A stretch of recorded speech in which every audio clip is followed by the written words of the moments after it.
My mother fell down the stairs and was bleeding on both sides of her brain. The doctors told us it would take 12 to 24 months for her to learn to walk and talk again. This is what happened instead.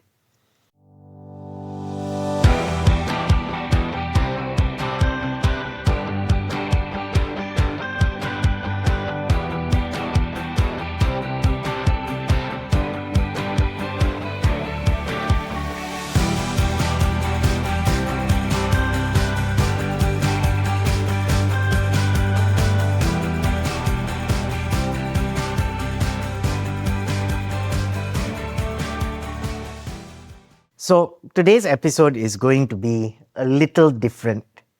Obviously, we're talking about a very serious medical matter that we went through, happening to someone that's very close to us, especially to me because it's my mom. But I think there's a fair bit of comedy in this episode as well. The story we're about to tell you, looking back on it, we can laugh, but in that moment, it was very grave, it was very heavy, it was very trying. We're going to try to represent the gravity the best that we can. So, there was the phone call that every family dreads, the one where everything changes. This episode is about what happens after that call. What do you do when the doctors have said what they can say, and the only thing that you have left on the table is prayer? We're going to tell you what that looked like for us and what God did with it. So we go back to the night of April 27th, 2023. It was a normal working day. It was business as usual in the house. It was the end of the day. We were tired. Kavita was looking after the boys. I remember I was cooking dinner that day. I was making pasta. It was our favorite dish. It's a Bernard family household favorite, Kevin's pasta. So anyway, I was making pasta and I remember the phone rang. Yeah. I didn't answer it because I was cooking and I saw it was my dad, right? And usually, even if I miss a call, they'll call back in a few minutes. So I thought, it's okay, I'll finish cooking and I got everything served up. Everyone had their plates. And then Kavita's phone rang. Yeah. Kavita's phone rang, and even though we were in the middle of eating, we usually have a rule, no phones at the table. And we're pretty strict about that rule. But for some reason, she decided to answer the phone this time. I think it was because my dad was calling so quickly after, and he rarely does that. So Kavita answered the phone. I saw the blood drain from her face. And then she passed the phone to me. I got the lowdown of what had happened. My mom was upstairs. She was walking down the stairs and she had a bad fall. There was blood everywhere. She wasn't moving. She wasn't conscious. My dad was in a state of panic. My brother was there with them. He was trying to wake her up, but to no success. So I told my dad, call the ambulance. Don't wait for me to get there. Call the ambulance. I'm coming over right now and we'll take her to the hospital. By the time I reached the house, the ambulance was already there. She was already loaded in the ambulance and they were taking off. So I told my brother, all right, you ride with her in the ambulance, I'll meet you at the hospital. When I got to the hospital, she was placed in the red zone in the emergency ward. My father was in there with her at the time. And then they took her for a CT scan and they took her for an MRI and they brought her back. Shortly after that, my father comes walking out and he says, I can't be in there with her anymore. I ask why. They did a blood test and she's got COVID. So what? She's got COVID on top of everything else and she has to be placed in isolation for 5 days. So from that point onwards, we did not know what was going on with her. We had no physical contact. All we had was what the doctors and the nurses would tell us. And this was in a public healthcare facility. Now, one thing you need to know about government hospitals in Malaysia, they are overcrowded. They're not badly funded. They are well funded by the government. They are dirt cheap, but they have the best doctors anywhere. If you have a major illness and you have got no other options, go to a government hospital in Malaysia. The doctors, all the medical staff, they are fantastic, top notch. So anyway, She was placed in isolation. We could not see her. Sometime around midnight or shortly after midnight, we got the CT scan results. She had bleeding on both sides of the brain, on the left and on the right. The right side was a lot more severe than the left. The doctors thought when she fell down the stairs, she bounced off both corners and hit both sides of the head. They did not give us the full detail of why they made the decision. We had to figure that out on our own. Basically, what they said was, we're not going to operate on her yet. We don't think the bleeding is severe enough to warrant an immediate decision to operate. We're just going to let it play itself out, and we'll see if the bleeding subsides on its own. If she continues to bleed, then we know that there's a source of bleeding that we need to go in and solve. But if the bleeding remains the same, if the blood clot remains the same size, or even if it decreases, then we know that the source of the bleeding has stopped and all she needs is time. This is when the initial diagnosis came in, right? Because we asked her how long is it going to take for her to get back to normal, to wake up and start functioning. And that's when they told us 12 to 24 months. The damage was very severe. The brain needed time to rewire itself. So their best estimate was 12 months, at which point she would be able to start learning how to walk and talk again. My mother was in a coma at this point, and I was already starting to think about how do we get through the next 12 to 24 months with her in this condition. We knew that there was no medication that she could take because there's nothing you can take for the brain. The only option was to operate. So I started going into my active mode and I started thinking about what do we need to do. She needs a place that is comfortable for her to lie in, almost like a medical ward at home. I thought about my dad living by himself with her. My brother was living with them at the time. And I thought, no, this is too much for him to handle on his own. So Kavita and I talked about it and we said, you know what? She can come stay with us. Both of us work from home. Kavita was on maternity leave at the time because Aiden had just been born 1 month before. Aiden's our youngest son. So she was still on maternity leave, and we thought, all right, we are both going to be at home. We've got the manpower to look after her, right? Probably get a living caretaker for that duration that we needed it. I think one of the reasons also probably because she wasn't able to move around because she was unconscious, right? So Yep. coma, right? So we had to place her in a room which was downstairs and easier to access wherever and all that, right? And we had that space, we had that room and everything. So we were basically prepared, right?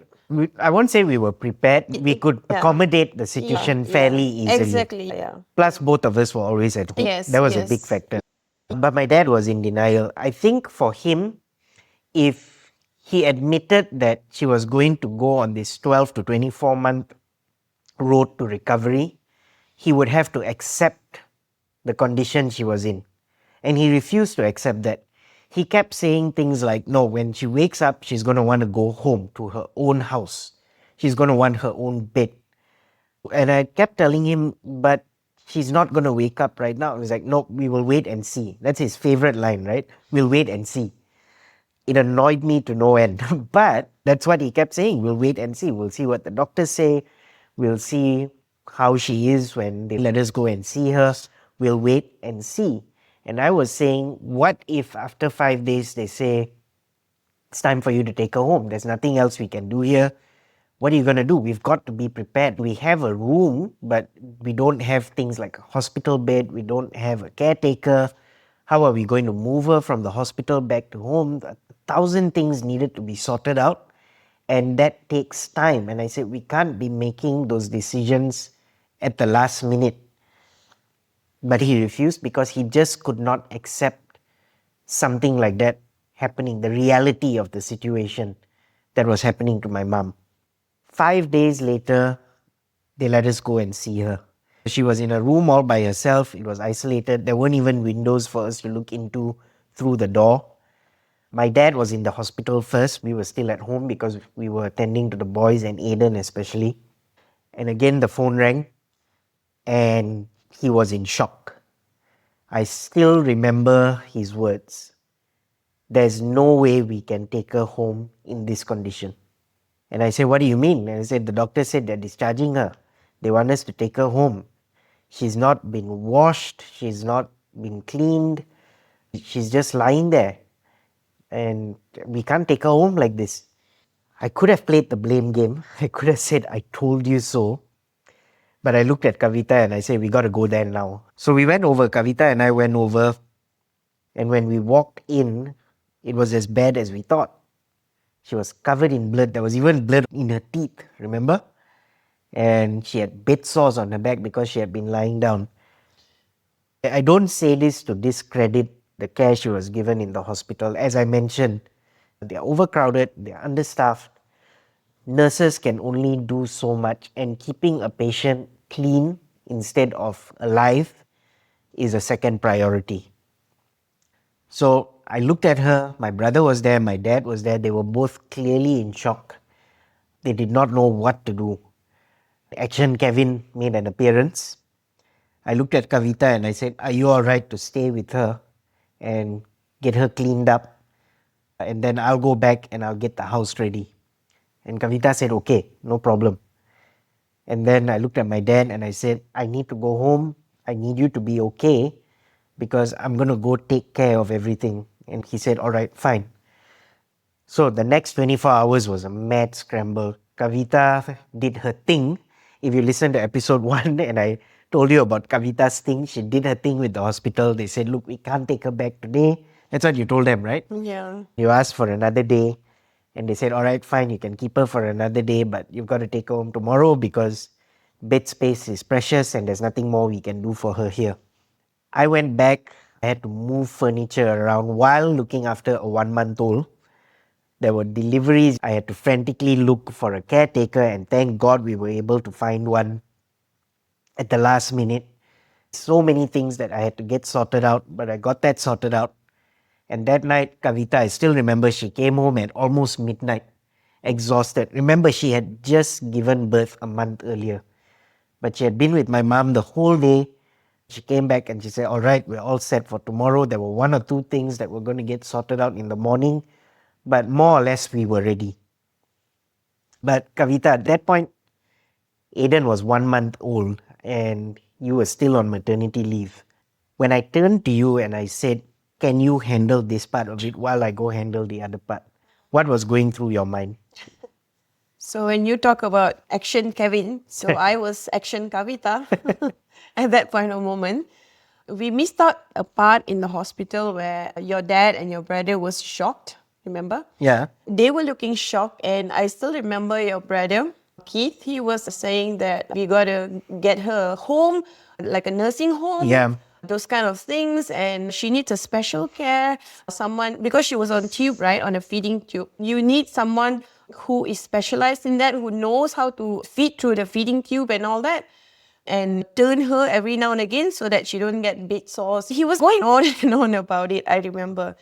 The moment when I walked into the room, I saw her like that. To be honest, I expected it. I knew that I was going to see her that way. I think it's true. We had spoken about it and yes. we said this is what we're going to see. So we were prepared. Yes, we were prepared. We knew that she's going to be that way. She's not going to be the mummy that we know is just going to sit down and talk and talk. No, we know she's going to be lying down. She's not going to be able to speak or do anything. So I was prepared. And when I saw her that way, to be honest, I wasn't sad. I wasn't upset. I wasn't anything. You didn't go into your black box. No, I didn't. At that point, I didn't because I was action Kavita. So I immediately thought I was just enough with people around being so negative, being we got to do this. I was like, no, just give her to me and I will look after her. That's it. That's all I wanted. And then you stayed and you started to clean up. What was Yes. going through your mind while you were doing all of that? When I thought to myself that I am going to be in charge, I'm going to look after her, I want to look after her, I didn't for a second thought about anything else. For me, it was just that in that room, she was the priority. When I walked in the room and all I wanted to do was to look after her. So once everything settled, I still remember, and you guys left, and then I started checking her, right? And I saw that she was in a bad condition. They didn't do anything except to feed her, and even feeding her, right? It wasn't on time because she was on a liquid diet. So you have to feed her every 2 hours or every 3 hours. I can't remember, right? Even that they weren't doing on time, right? I did ask the nurses. They were apologizing and they said, "We are so sorry. We couldn't do anything much." Fair enough, right? I didn't expect anything, right? As long as they knew, right? So it's fine. They told me her condition and this is a formula and what you need to get. So I went down, I got everything from the pharmacy, wash, towels. So I started cleaning her up because I know she wouldn't want to be that way. She wouldn't want to look that way. I know Yeah. her very well, right? So I said, no, it's not going to look like this, right? Because now I know everyone want to see her and I don't want people to see her in that way. So I started cleaning her. She had blood stains under her nails and everywhere, right? And then when I turned her around to wipe her back, I saw the bed sores were really bad. To be honest, I've never seen anything like that. I looked after my mom, right? And she had bed sores before, so I know I've seen them before. I know how it looks like, right? But for mommy, it was really bad. So I started cleaning her and everything, and then I started talking to her and everything. To me, I didn't treat her like a person who was in coma or who was just laying down on the bed. I was just talking to her like as if she was normal. My mindset was like that. I wasn't treating her like a sick person. I was talking to her as if I know she was listening to me. I could feel it. The next day, you went back again early in the morning. You were going to ride with her in the ambulance back home. Yes. And we brought her back. And right from the get go, I remember we made 3 decisions. And we said we're not going to waver from these. Number one was every morning, she attended this Bible study online, like a prayer meeting kind of thing. Every morning at 7 a.m., they would get on a WhatsApp call together and they would all pray together. And we said, we're going to join that call on her behalf and we're just going to keep it turned on and put it next to her so she can listen to it every morning. That was number one. Every evening, the entire family would gather together. My dad and my brother would come over. My uncles, my aunts, even my grandmother would come over. And every evening, we would gather around her bed and we would pray. That was the second conscious decision. The third conscious decision was we were going to get a physical therapist for her because our caretaker had told us that there is someone really good at these kind of things and she had gone through something similar in her own life and she's had great success in patients with this kind of brain damage. What we didn't know was this therapist that was recommended to us actually came from our own church. Yep. A different service. We'd never met her before, we'd never spoken to her before. But just amazing how God had the right person there for us. And she was very busy, she was highly in demand. But because we knew her through church, she was willing to make an exception and give us a slot. Stephanie, a great therapist. So we started her therapy. She came home. At first, she was difficult to manage because she wasn't really in a coma, meaning she wasn't just lying there and not moving.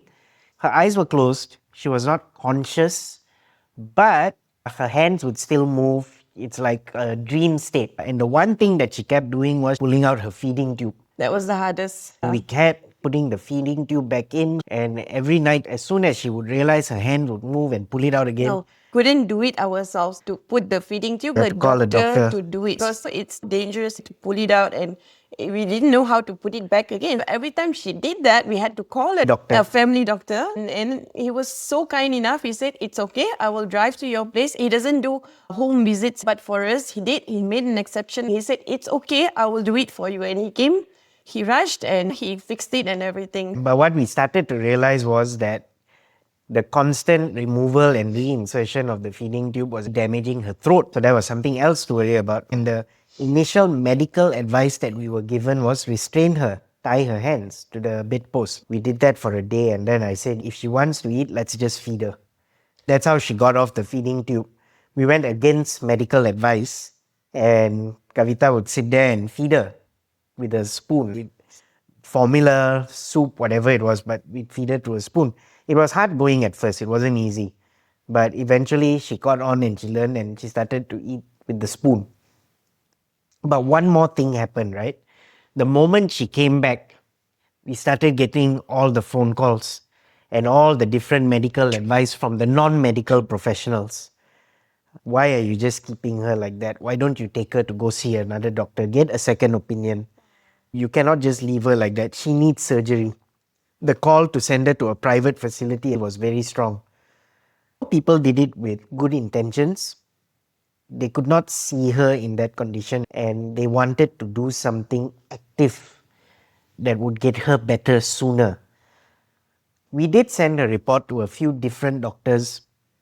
A lot of them came back with the same advice. They said, look, here's the problem with surgery.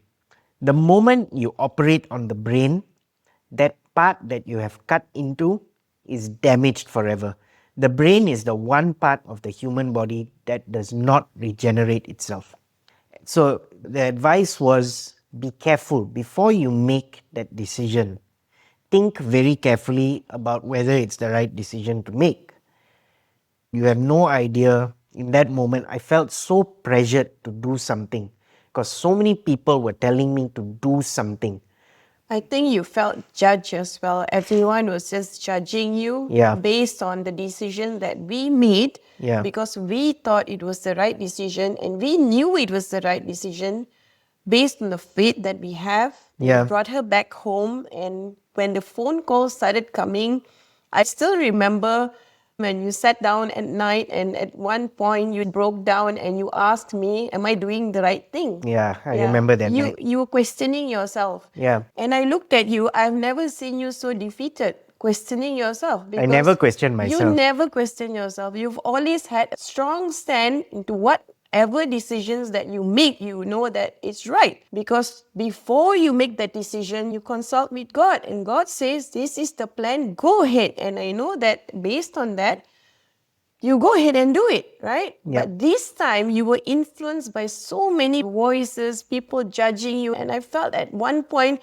because we were so overwhelmed and you broke down. Imagine with a newborn, we were just constantly going on and you just couldn't take it. First time I was seeing your face, it was a big question mark. I felt very sad. I felt so hurt.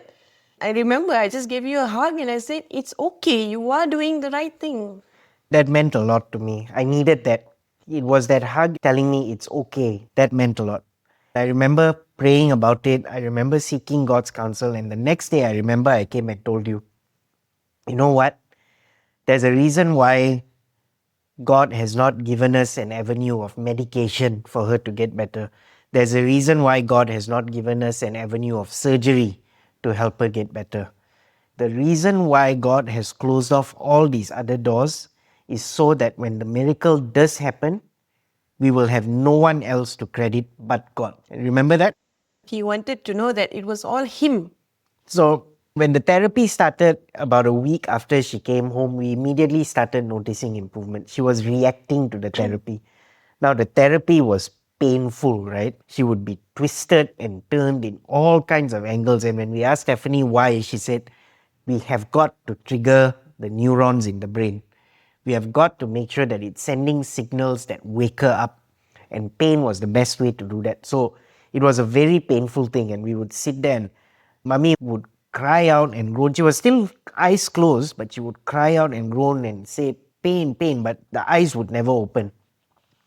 And one day it did. And from there it started to get better. She would become conscious more and more often.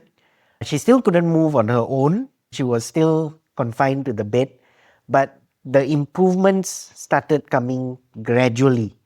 This is where it started to get funny because as she started to regain more and more of her consciousness, she would start waking up at all kinds of weird hours during the day. Her favorite time to wake up was 3 a.m. in the morning. And what would she do? Because we would keep her phone next to her on the bed so we could play her prayer meetings and all of that.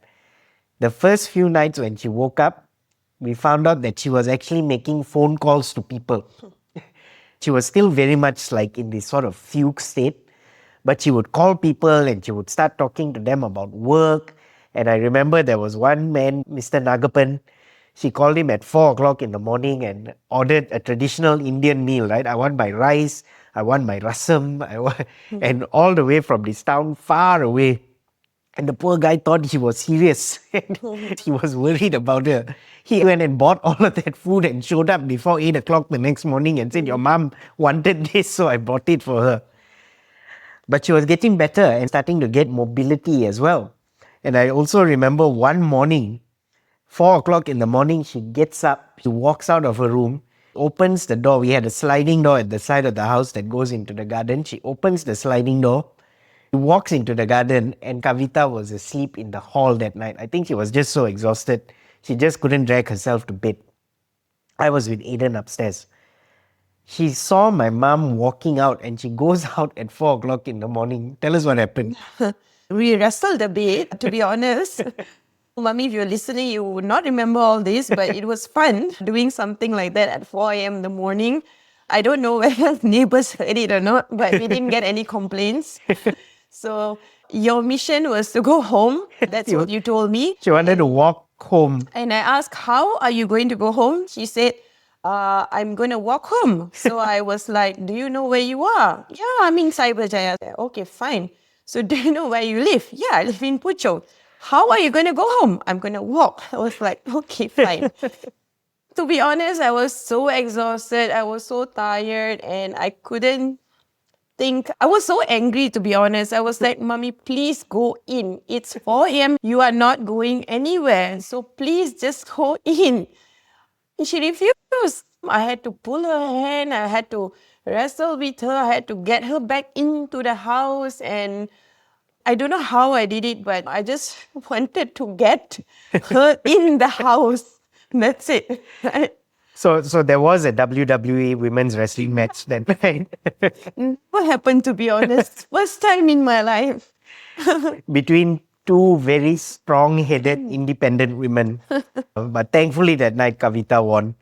And what happened after that was I started sleeping in the hall every night because she started doing this more and more often. So I would sleep in the hall. She would wake up at 4 o'clock, she would see me fast asleep, and she would come and she would start having full-blown conversations with me. Kevin, what are you doing? Kevin, are you asleep? Oh, okay, you're asleep. It's all right, it's all right. I didn't mean to wake you up. You go back to sleep, okay? And you're lying there and you're just thinking, oh my God. It was a very trying time, but it was also very frustrating at times because even though she was conscious, she was not herself. When she first woke up, in inverted commas, she was a very angry person. She would snap at people. She was almost like a child, right? Like an angry child. She refused to eat, Yeah. being stubborn, and then the anger. Yeah. Right? It was like having another toddler, but a very angry toddler that Yeah. would argue with everything. I don't want to eat. I don't want to sleep. I want my phone. I want to call people. I need to work. And it was constantly fighting with her. So it wasn't just physically draining, it was also starting to become very mentally tiring for us as well. There was one day, I still remember, when you were looking after her and you were cleaning her up, and she looked at you and she called you mother. Ma. Ma, yes. And her mother had passed away. And you asked her, who are you calling? And she said, you are my mother. What was going through your mind when she called you Ma? To be honest, I looked after her. She's absolutely my mother. I cannot describe how she is to me, to be honest. I've lost my mother many years ago. When I met Mummy, I just couldn't describe. When I saw her in that state, the instinct kicked in that I should look after her like her own daughter, right? And I didn't think I'm just a daughter-in-law. No, I didn't think about that. I immediately wanted to look after her. I wanted to do everything within my means to bring her back. And my faith, when the doctor says 1 year, 12 months, or 24 months, I didn't believe that. To me, no. I had God telling me she will be back sooner. So why am I listening to the doctors? I said, no. When that happened, I was already prepared to look after her. And of course, I did that day and night. I remember how tiring it was. We were exhausted. But I kept on going because I know God was with me, telling me, you go on, I'm with you. Don't worry, I'm with you. The moment she said Ma, she said, "You're my mother." It's like as if she felt like her mother was looking after her. I was so happy, to be honest. I was like, I'm doing the right thing. I knew I was doing the right thing. Why? Because I had faith in me. God was telling me what to do. I was just naturally doing what I was supposed to do. It is like I was here to do this. This is what I was sent to do. I was so happy when she said that, and I still remember every morning I will spend some time with her. Every morning I sit down beside her on a bed. I used to climb on the hospital bed with her. It was just a small space, right? So I would hold her hand, and then I remember I used to talk to her. That time her eyes was partially still not fully open yet, but she was semi-conscious, right? So I will talk to her. I will tell her stories like what we did today, what I had for breakfast today, what time I woke up, what I did. At the first few times, she didn't respond, right? She won't even say anything. Her eyes would be shut and that's it. But I remember the first time she responded to me when I was really exhausted, and then I was talking to her as usual in the morning, the stories and all that. And I was just telling her that Aiden didn't let me sleep at night. I'm so exhausted. I'm so angry with Aiden. I was complaining about Aiden, right? And then she said, "No, he's good. He's such a good boy. Don't scold my grandson." I was like, what? That words were so clear. I looked at her, I was stunned because every morning that was my routine and I didn't get any response, but I tried and I tried. Mummy, there's birds outside. Mummy, there's sunshine outside. I used to tell everything that interests her, but nothing. The moment I spoke about her favorite grandson, all of them are the favorite, to be honest, right? She loved all of them.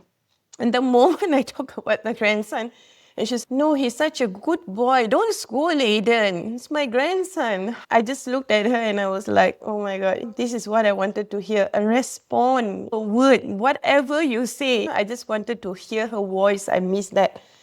And I was so happy. I was so glad that happened. In episode 1, you told us that your biggest disappointment with your mom passing away was that you couldn't provide for her the life that you always wanted to give her. She passed away before you could do that. Yeah. Was that running through your mind that here was someone that you could do that for? When I lost my mom, and after I lost my mom, to be honest, because my mom is everything to me, right? She was the center of my universe. She was the purpose I live for. When I lost her and I felt like everything was broken, it took me years to recover that. I wasn't looking for another mom to come and comfort me or whatever. No. I was just living my life, and I still remember, Mummy, I met you 1 year before we got married. And when I met Mummy, my mother-in-law, I was a bit afraid how she was going to accept me. But to be honest, Mummy was really accepting. She was really down to earth. She was like, come, let's go to church. It's like she knew you. And I was like, wow, okay, it was great, to be honest. And she wasn't even trying, but she was already a mom to me, a mother to me, right? So I didn't feel any gap. I didn't feel like I could have given this to my mom or whatever. When I was looking after Mummy when she was bedridden, I didn't think about, I wish I could have provided this or whatever, the same things to my own mother, right? I wasn't thinking like that. To me, is I looked after my own mother. I will look after my mother-in-law the same way how I look after my mother, because they're the same. They had the same nature. They nag the same way. They cook delicious food as well. They even had the same name. Exactly. They had the same. I was everything was almost the same. The difference is Mummy is my mother-in-law and my mom was my mom, right? And to call someone Mummy after my mom passed away, it was so difficult, to be honest, because it reminds you of a lot of things, right? Mummy. It means so much. That words mean so much to me, right? And when I call my mother-in-law Mummy, I know that I wasn't just calling my mother-in-law. She was already like my mother. She was already my mother. God was trying to tell me that this is what you should do. And you were prepared because you looked after your mother. You had that experience. Now you know what to do. This is what I prepared you for. So do this. And I am going to be with you. I will hold your hand and I will do this with you. So when the doctor said 12 months, 24 months, I heard a voice in my heart, in my head, nope, she's going to be back sooner. Trust me. And I trusted that words. And I came fully prepared because God had prepared me years ago. And I came into the right family, into the right moment, into the right time. Everything was right. Why? It was God's plan. So a month after we first brought her back, she was moving around, she was talking, she had gotten past that angry stage. Yeah. She was now sitting down and having conversations with us. She was much more lucid. As a family, we sat down together and we said, you know what, I think this is the right time. Now she can go home. Yeah. Because the next stage of her recovery would be being surrounded by the things that she enjoyed and she loved.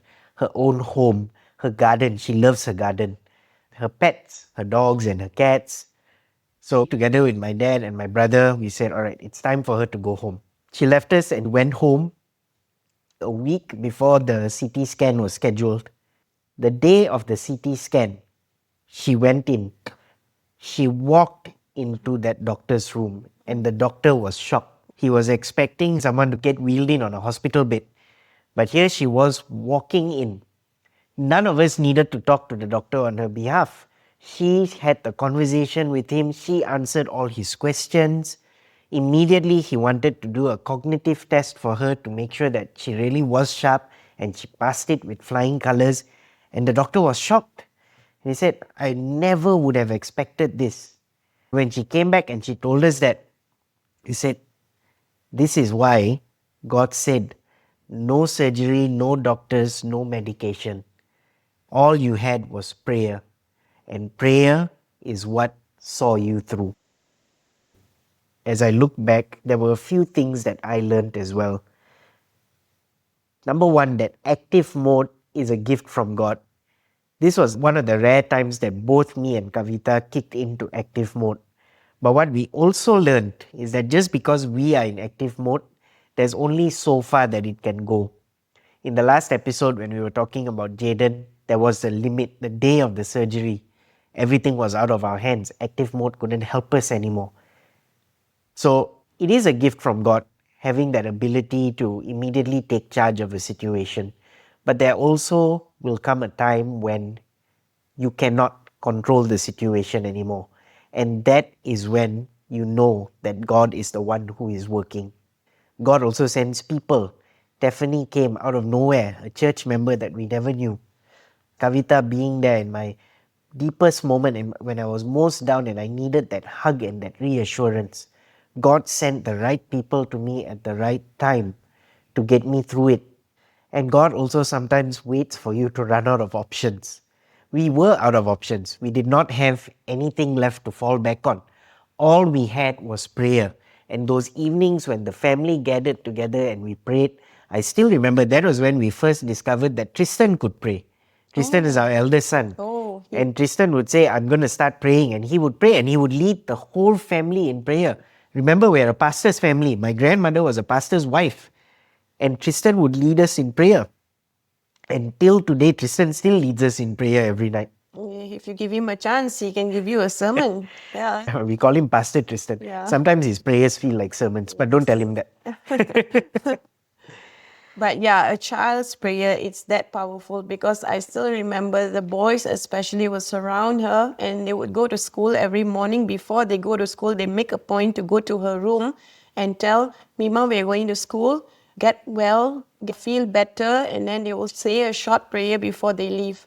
That's how powerful it can be coming from a child, right? So do not underestimate it every day and every night, and even their laughter and children especially, they bring positive energy. They bring so much of energy into a room.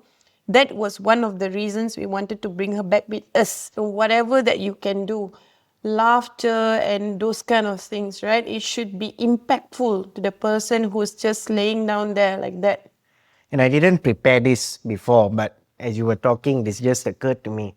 This is why Jesus said, let the little children come to me. Yes. Because when you come to Jesus with childlike faith, for them, God failing was never an option. They fully believed that God was going to heal Mima. They fully believed that, and when they prayed, you could hear it in their voices. This is my God. He's going to heal my Mima, and no one can tell me otherwise. The innocence in Yeah. them and the power in their prayers. We learned that from them. In that time, I learned that I changed the way I prayed because I started to pray like a child again. There's power in that. So she walked into that room all by herself. After 12 to 24 months, after bleeding on both sides of her brain, she walked in. And the doctors were amazed. I wasn't amazed. Kavita wasn't amazed. This is what we had asked God for. We wanted exactly this, and this was exactly what He gave us. No medication, no surgery, no other explanation. Just God. Can I pray for you? Father, there is someone listening today who has run out of options. The doctors have said what they can say. The opinions have come in from every direction, and they are exhausted and they don't know what else to do. Lord, meet them there. You are not limited by what medicine can't do. You are not impressed by the odds. You have been healing since before there were hospitals. Show up for them that way, Lord. The same way you showed up for us. And when you do, let there be no doubt about who did it. Amen. Amen. Now, before we go, if this podcast means something to you and you want to be a part of what it is that we're building here, we do have a Patreon page. It helps keeps us going. It helps fund the activities that we're putting together. We would really appreciate it if you could sign up and become a patron. Every patron makes it possible for us to keep telling these stories that we're telling. And there are a lot more where they came from. The link is in the show notes. Please come and join us. Now, as usual, if something in this episode found you today, don't keep it to yourself. Share it with one person who needs to hear it. Just one. That's how testimony travels. Speaking of surrender and healing, also a quick reminder that our original song He Heard is out now on Spotify and Apple Music. When you couldn't, He heard. I'm Kevin, this is Kavita, and this is His faithfulness. He was faithful, He is faithful, He will be faithful.